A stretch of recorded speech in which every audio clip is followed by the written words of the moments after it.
Ngayon walang naramdaman ang lamig ng gabi. Kahit magdamag na tayong magkatabi,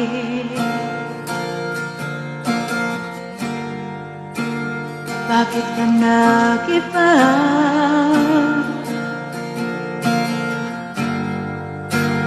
Meron na bang iba?